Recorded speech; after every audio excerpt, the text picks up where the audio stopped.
Well, during times of global unrest, treasuries are seen as the safest product that you can put your money in. So the perception is America is the only superpower, so we are the safe haven, if you will, for financial assets. So when there's increasing unrest, you park those inflows of funds into U.S. treasuries.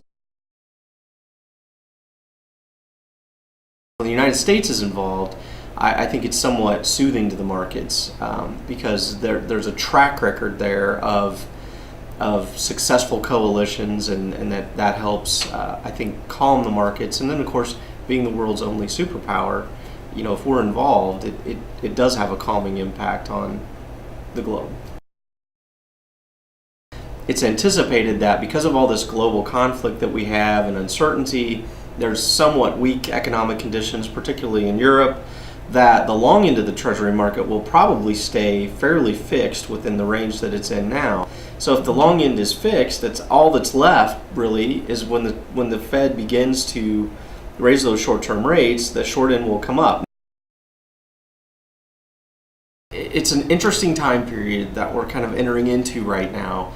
We're in the very end of the quantitative easing that the Federal Reserve has done, and by everyone's opinion, this is the last one that's going to be necessary for the foreseeable future. So we're not really sure how the market's going to react as the Fed discontinues this program.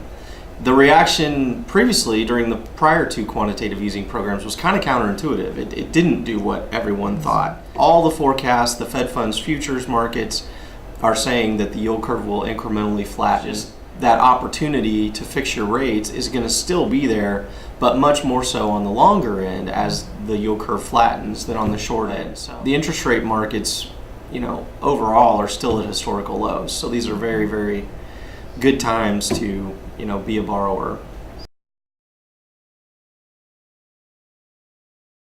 As I was writing, this last article for Essentials, our newsletter for our cooperative members, it was the anniversary of September 11th, and I was just very uncomfortable talking about financial markets on such kind of a huge day in our country's history, and it just doesn't seem right somehow to talk about financial markets in relation to something like that. And I think it's really important that we remember that we are in conflict, and there are, our brothers and cousins and sisters over there at risk, for their own lives, trying to protect our ideals and represent our country and ultimately protect our borders and our way of life. And, this conflict that's been going on ever since then, essentially, I think at times it kind of comes and goes from the news, and we think it's much more important than that, and we wouldn't want